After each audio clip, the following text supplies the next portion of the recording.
Praise the Lord. ಕರ್ತನ ಪರಿಶುದ್ಧ ನಾಮಕ್ಕೆ ಸ್ತೋತ್ರವಾಗಲಿ. The blessed day in the presence of God. ಆಶೀರ್ವದಿಸಲ್ಪಟ್ಟಂತ ದಿನದಲ್ಲಿ ನಾವು ಸೇರಿ ಬಂದಿದ್ದೇವೆ. Please open your Bibles to Luke chapter 17. ಲೂಕನ ಸುವಾರ್ತೆ 17ನೇ ಅಧ್ಯಾಯ Verses 11 and 12. 11-12 ವಚನಗಳು. Luke chapter 17. ಲೂಕನ ಸುವಾರ್ತೆ 17ನೇ ಅಧ್ಯಾಯ Verses 11 and 12. 11-12 ವಚನಗಳು. Read the word. ಸಮಯದ ವಾಕ್ಯವನ್ನು ಓದಿಕೊಳ್ಳೋಣ. On the way to Jerusalem, Jesus traveled along the border between Samaria and Galilee.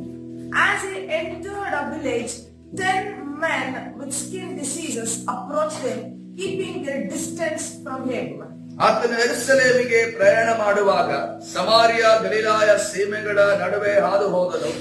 ಒಂದು ಹಳ್ಳಿಗೆ ಬಂದಾಗ 10 ಮಂದಿ ಕುಷ್ಠರೋಗಿಗಳು ಆತನ ಎದುರಿಗೆ ಬಂದು ದೂರದಲ್ಲಿ ನಿಂತರು. Hallelujah. Hallelujah. Church, have you ever imagined, being one of those 10 men?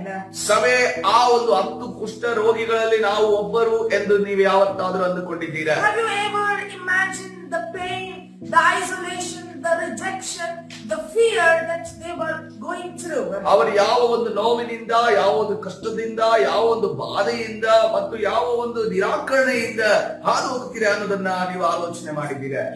They were going through leprosy. ಅವರು ಕುಷ್ಠ ರೋಗದಿಂದ ಹಾದು ಹೋಗುತ್ತಿದ್ದಾರೆ.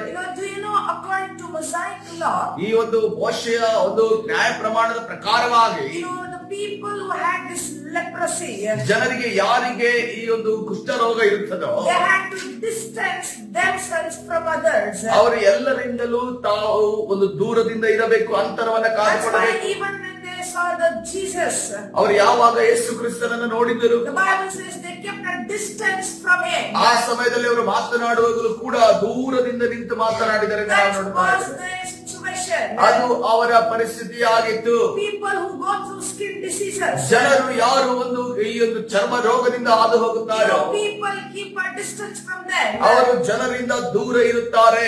They are isolated. ಅವರು ಒಬ್ಬರೇ ಇರುತ್ತಾರೆ, ಒಂಟಿಯಾಗಿರುತ್ತಾರೆ. They are rejected people. ಅವರ ಒಂದು ನಿರಾಕರಣೆಗೊಂಡಂತಹ ವ್ಯಕ್ತಿಗಳಾಗಿರುತ್ತಾರೆ. A wife or a husband is into some skin disease. ಒಬ್ಬ ಹೆಂಡತಿ ಅಥವಾ ಗಂಡ ಯಾರಾದರೂ ಚರ್ಮ ರೋಗಕ್ಕೊಳಗಾಗಿರುವುದಾದರೆ The wife or the husband, they keep a distance from them.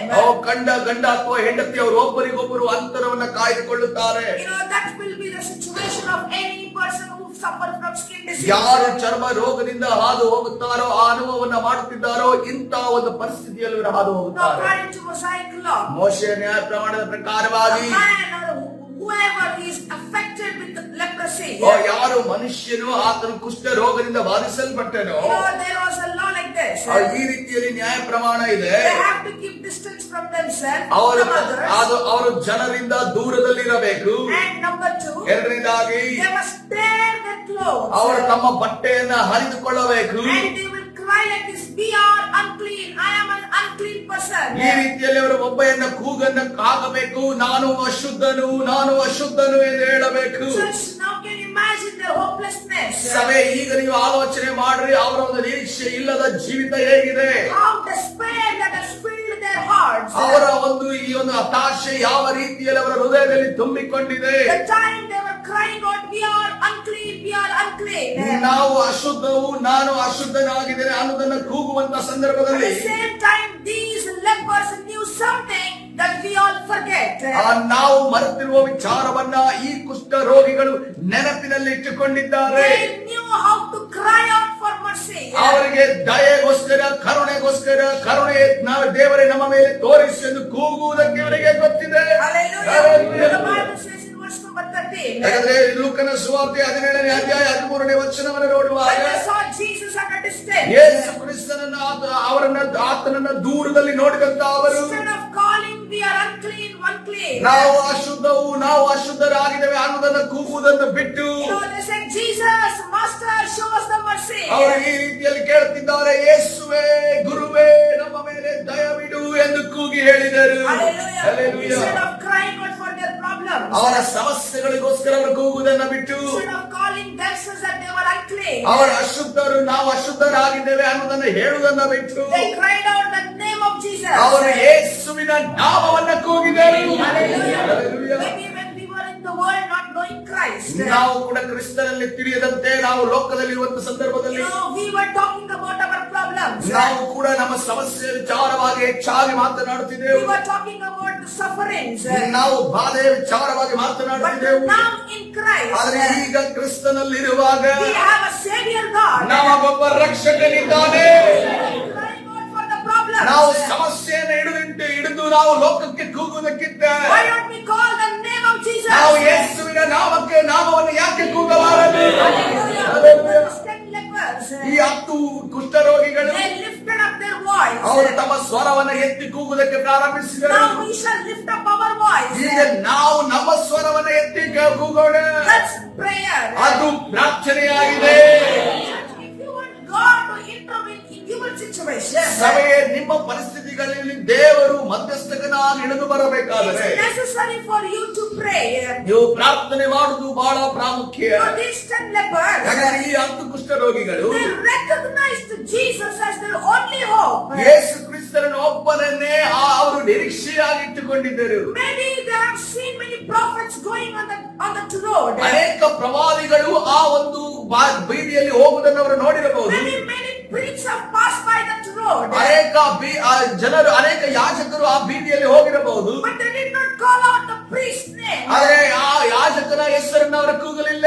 No prophet could heal them. ಯಾವ ಪ್ರವಾದಿ ಕೂಡ ಅವರನ್ನು ಮುಟ್ಟಿ ಗುಣಪಡಿಸಲು But ಸಾಧ್ಯವಾಗಲಿಲ್ಲ. when they saw Jesus, ಯಾವಾಗ ಯೇಸು ಕ್ರಿಸ್ತನನ್ನು ಅವರು ನೋಡಿದರು, these lepers, ಈ ಒಂದು ಕುಷ್ಠರೋಗಿಗಳು they recognized Jesus can heal them. ಯೇಸು ಕ್ರಿಸ್ತನು ನನ್ನನ್ನು ಗುಣಪಡಿಸುತ್ತಾನೆ ಅನ್ನೋದನ್ನು ಅವರು ಗುರುತು ಹಿಡಿದರು. Hallelujah. What did Jesus do then? ಯೇಸು ಕ್ರಿಸ್ತನು ಏನನ್ನ ಮಾಡಿದನು? Verse number 14. 14ನೇ ವಚನ The Bible says, ಸತ್ಯವಾದ ರೀತಿಯಲ್ಲಿ ಹೇಳ್ತಾ when ಇದೆ, they were at a distance, ಅವರು ಒಂದು ದೂರದಲ್ಲಿರುವಾಗಲೇ he saw them ಅವರನ್ನ ನೋಡಿ ಆತನು and said to them, ಈ ರೀತಿಯಲ್ಲಿ ಹೇಳಿದನು, go and show yourself to the priest. And as they went, they were cleansed. ನೀವು ಹೋಗಿ ಯಾಜಕರಿಗೆ ಮೈ ತೋರಿಸಿಕೊಳ್ಳಿರಿ ಎಂದು ಹೇಳಿದನು. ಅವರು ಹೋಗುತ್ತಿರುವಾಗಲೇ ಶುದ್ಧರಾದರು. Hallelujah. All the 10 lepers, they were healed. ಎಲ್ಲ 10 ಕುಷ್ಠ ರೋಗಿಗಳು ಸ್ವಸ್ಥರಾದರು. ಆದರೂ ಕೂಡ One of them, ಒಬ್ಬ who was a Samaritan, ಆ ಸಮಾರ್ಯದವರು ಆತನು ಕುಷ್ಠರೋಗಿ ಆಗಿದ್ದರು. when he saw that himself being healed, ಆತನು ತನ್ನ ದೇಹವು ಕುಷ್ಠ ರೋಗದಿಂದ ಸ್ವಸ್ಥವಾದದನ್ನು ನೋಡಿ he did not go to the priest. ಆತನು ಯಾಜಕನ ಬಳಿಗೆ He ಹೋಗಲಿಲ್ಲ. did not go to his family. ಆತನು ತನ್ನ ಕುಟುಂಬದ ಬಳಿಗೆ ಹೋಗಲಿಲ್ಲ. He returned to Jesus. ಆತನು ಮತ್ತೆ ತಿರುಗಿ ಯೇಸುವಿನ ಬಳಿ ಬಂದನು. Hallelujah. Hallelujah. That's a life of gratitude. ಅದು ಒಂದು ಕೃತಜ್ಞತೆ ಉಳ್ಳಂತ ಜೀವಿತವಾಗಿದೆ. Today, lesson is all about gratitude. ಇವತ್ತಿನ ದಿವಸ ನಾವು ಕಲಿತಿರುವ ಪಾಠ ಕೃತಜ್ಞತೆಯ ಪಾಠ. What is being gratitude? ಆ ಕೃತಜ್ಞತೆ ಅಂದ್ರೆ ಏನು? Being thankful. ನಾವು ಕೃತಜ್ಞತೆ ಅಂದ್ರೆ ವಂದನೆಯನ್ನು ಸಲ್ಲಿಸುವವರಾಗಿರಬೇಕು. You know how he gave a gratitude to Jesus. ಆದರೆ ಯೇಸುವಿಗೆ ಯಾವ ರೀತಿಯಲ್ಲಿ ಕೃತಜ್ಞತೆಯನ್ನು ಸಲ್ಲಿಸಿದನು? With a loud voice. ಆತನು ಗಟ್ಟಿಯಾದ ಸ್ವರದಿಂದ ಕೂಗಿದರೆಂದು ನಾವು ನೋಡ್ತಾ ಇದ್ದೇವೆ. It was not whispering voice. ಅದು ಒಂದು ಬಿಸುಗುಡುವ ಮಾತಾಗಿರಲಿಲ್ಲ. He did not come near Jesus and he was whispering. ಯೇಸು ಕ್ರಿಸ್ತನ ಕಿವಿ ಹತ್ರ ಬಂದು ಓ ವಂದನೆ ಯೇಸುವೆ ಎಂದು ಹೇಳಲಿಲ್ಲ. No, the Bible says ಈ ಸತ್ಯವೇದದಲ್ಲಿ ಈ ರೀತಿಯಲ್ಲಿ ಹೇಳ್ತಾ ಇದೆ, he came back with a loud voice. ಆತನು ದೊಡ್ಡ ಕೂಗಿನೊಂದಿಗೆ ತಿರುಗಿ ಬಂದನೆಂದು ನಾವು ನೋಡ್ತಾ ಇದ್ದೇವೆ. Verse number 15 and 16. 15 ಮತ್ತು 14 16ನೇ ವಚನ. The Bible says he fell on his face at Jesus' feet and thanked him, and he was a Samaritan. ಅವರಲ್ಲಿ ಒಬ್ಬನು ತನಗೆ ಗುಣವಾದದ್ದನ್ನು ನೋಡಿ ಮಹಾಶಬ್ದದಿಂದ ದೇವರನ್ನು ಕೊಂಡಾಡುತ್ತಾ ಹಿಂದಿರುಗಿ ಬಂದು ಯೇಸುವಿನ ಪಾದಗಳಿಗೆ ಅಡ್ಡಬಿದ್ದು ಆತನಿಗೆ ಉಪಕಾರ ಸ್ತುತಿ ಮಾಡಿದನು. ಅವನು ಸಮಾರ್ಯದವನು. So many people received their healing and deliverance. ಸಭೆ ಅನೇಕ ಜನರು ಯೇಸು ಕ್ರಿಸ್ತನ ಮುಖಾಂತರವಾಗಿ ಸ್ವಸ್ಥತೆಯನ್ನು But ಕಂಡುಕೊಂಡರು. only very few people, they come back to God and give glory to him. ಆದರೆ ಕೆಲವೇ ಜನರು ತಿರುಗಿ ಬಂದು ಯೇಸು ಕ್ರಿಸ್ತನಿಗೆ ವಂದನೆ ಕೃತಜ್ಞತೆಯನ್ನು ಸಲ್ಲಿಸುತ್ತಾರೆ. Just this story ಈ ಒಂದು ವಿಚಾರವನ್ನು ನೋಡುವಾಗ teaches us many things. ಅದು ನಮಗೆ ಅನೇಕ ವಿಚಾರಗಳನ್ನು But ಕಲಿಸಿಕೊಡುತ್ತದೆ. especially the lesson of gratitude. ವಿಶೇಷವಾಗಿ ನಮಗೆ ಒಂದು ಕೃತಜ್ಞತೆಯ ಪಾಠವನ್ನು ಕಲಿಸ್ತಾ ಇದೆ. ಈ Gratitude ಒಂದು ಕೃತಜ್ಞತೆ is a choice. ಅದೊಂದು ಆಯ್ಕೆ ಆಗಿದೆ. It's not a commandment for you. ಅದು ನಿಮಗೆ ಇರುವಂತ ಒಂದು ಆಜ್ಞೆ ಅಲ್ಲ. God has given you free will. ದೇವರು ನಿಮಗೆ ಒಂದು ನಿರ್ಧಾರ ಮಾಡುವಂತ, ನಿಮ್ಮ ಸ್ವಂತ ನಿರ್ಧಾರ ಮಾಡುವಂತ ಅವಕಾಶವನ್ನು ಕೊಟ್ಟಿದ್ದಾರೆ. Now when you receive something from God, ನೀವು ಯಾವಾಗ ದೇವರಿಂದ ಯಾವ್ದಾದ್ರು ವಿಚಾರವನ್ನು ಹೊಂದುತ್ತೀರೋ then be thankful. ನೀವು ಕೃತಜ್ಞತೆ ಉಳ್ಳವರಾಗಿರಬಹುದು. And if you don't want, that's okay. ಇಲ್ಲ ಆದ್ರೆ ಇಲ್ಲ ಅನ್ನುವ ರೀತಿ ಇರಬಹುದು. Gratitude. ಆದ್ರೆ ಕೃತಜ್ಞತೆ ಅನ್ನೋದು It's a choice for you. ಅದು ನಿಮ್ಮ ಮುಂದೆ ಇರುವಂತಹ ಆಯ್ಕೆ ಆಗಿದೆ. We can choose to focus on what we don't have. ನಮಗೆ ಏನು ಇಲ್ಲವೋ ಅದರ ಮೇಲೆ ನಾವು ದೃಷ್ಟಿ ಇಡುತ್ತಾ ಜೀವನ ಮಾಡಬಹುದು. Otherwise, we can also choose to become a gratitude person. ಅಥವಾ ನಮಗೆ ದೇವರು ಏನನ್ನು ಕೊಟ್ಟಿದ್ದಾರೋ ಅದೆಲ್ಲದಕ್ಕೂ ದೇವರಿಗೆ ಸ್ತುತಿ ಮಾಡುತ್ತಾ ಕೃತಜ್ಞತೆ ಹೇಳುತ್ತಾ ಇರಬಹುದು. It's a choice. ಅದೊಂದು ಆಯ್ಕೆ ಆಗಿದೆ. See, the leper ಈ ಕುಷ್ಠರೋಗಿಯು who returned to Jesus, ಯಾರು ತಿರುಗಿ ಯೇಸುವಿನ ಬಳಿಗೆ ಬಂದನೋ he made a conscious choice to come back to Jesus. ಆತನ ಸ್ವಸ್ಥ ಮನಸ್ಸುಳ್ಳವನಾಗಿ ಯೇಸು ಕ್ರಿಸ್ತನ ಬಳಿಗೆ ಬರುವುದಕ್ಕೆ ನಿರ್ಧಾರ And ಮಾಡಿದನು. he was blessed because of it. ಆದ್ರೆ ಅದರ ನಿಮಿತ್ತವಾಗಿ ಆಶೀರ್ವದಿಸಲ್ಪಟ್ಟನೆಂದು ನಾವು ನೋಡ್ತಾ Number ಇದ್ದೇವೆ. 2, ಎರಡನೇದಾಗಿ gratitude ಈ ಒಂದು ಕೃತಜ್ಞತೆ is a form of worship. ಇದೊಂದು ಆರಾಧನೆಯ ಒಂದು ರೀತಿಯಾಗಿದೆ. Just singing songs and hymns is not just worship. ಕೇವಲ ಒಂದು ಹಾಡುಗಳನ್ನು ಆಡೋದು, ಆ ಕೀರ್ತನೆಗಳನ್ನು ಆಡೋದು ಕೇವಲ ಆರಾಧನೆ ಅಲ್ಲ. When you come with gratitude, ನಾವು ಯಾವಾಗ ಕೃತಜ್ಞತೆಯಿಂದ ಬರುತ್ತೇವೋ that's a form of worship. ಅದು ಒಂದು ಆರಾಧನೆಯ ಒಂದು ರೀತಿಯಾಗಿದೆ ಅನ್ನೋದನ್ನು ನಾವು And we ನೋಡ್ತೇವೆ. thank God for His blessing. ಯಾವಾಗ ಆತನು ನಮ್ಮನ್ನು ಆಶೀರ್ವಾದ ಮಾಡಿದ್ದನ್ನು ನೆನೆಸಿ ನಾವು ಸ್ತೋತ್ರ ಮಾಡುತ್ತೇವೆ. We acknowledge His goodness. ನಾವು ಆತನ ಒಳ್ಳೆತನವನ್ನ ನಮಗೆ ದೊರಕಿದೆ ಅನ್ನೋದನ್ನು ಒಪ್ಪಿಕೊಳ್ಳುತ್ತೇವೆ. We acknowledge His love and His mercy. ನಾವು ಆತನ ದಯೆ ಮತ್ತು ಪ್ರೀತಿ ನಮಗೆ ದೊರಕಿದೆ ಅನ್ನೋದನ್ನು ಒಪ್ಪಿಕೊಳ್ಳುತ್ತೇವೆ. This is a worship, a form of worship. ಇದು ಒಂದು ಆರಾಧನೆಯ ರೀತಿಯಾಗಿದೆ. Number 3, ಮೂರನೇದಾಗಿ gratitude ಈ ಒಂದು ಕೃತಜ್ಞತೆ is contagious. ಇದೊಂದು ಹರಡುವಂತ ವಿಚಾರವಾಗಿದೆ.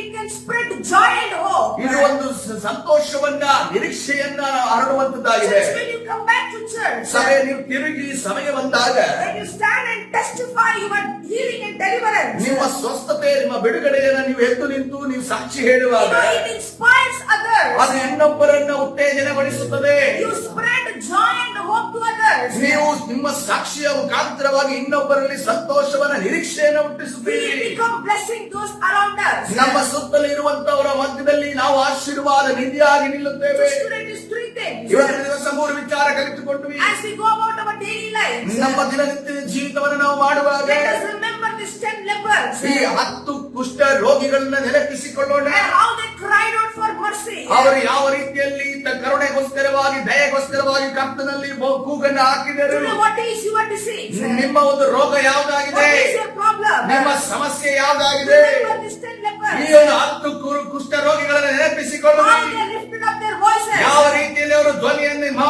ಎತ್ತಿ ಮಹಾಶಬ್ದದಿಂದ ಕೂಗಿದರು. Today, lift up your voice. ಅದೇ ರೀತಿಯಲ್ಲಿ ನಿಮ್ಮ ಸ್ವರವನ್ನು ಎತ್ತಿ ಕೂಗುರಿ. Receive the mercy from God. ನೀವು ಖಂಡಿತವಾಗಿ ದೇವರಿಂದ ದಯೆಯನ್ನು ಹೊಂದುವವರಾಗಿರುತ್ತೀರಿ. Number 2, ಎರಡನೇದಾಗಿ let us also remember that one leper ಇನ್ನೊಂದು ವಿಚಾರವನ್ನ ಆ ಒಂದು ಕುಷ್ಠರೋಗಿಯನ್ನು ನೆನಪಿಸಿಕೊಳ್ಳೋಣ. who returned back to Jesus. ಯಾರು ಮತ್ತೆ ಯೇಸುವಿನ ಬಳಿಗೆ ತಿರುಗಿ ಬಂದರು. Let us follow his example.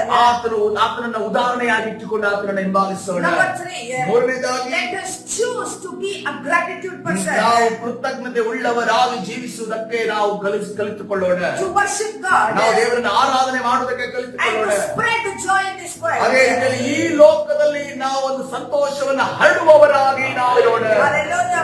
Praise all about a lesson of gratitude. ಇವತ್ತಿನ ದಿವಸ ನಾವು ಕೃತಜ್ಞತೆಯ ಪಾಠವನ್ನು ಕಲಿತಿದ್ದೇವೆ. Let us all close our eyes. ಈ ಸಮಯ ಎಲ್ಲರೂ ನಮ್ಮ ಕಣ್ಣುಗಳನ್ನು ಮುಚ್ಚೋಣ.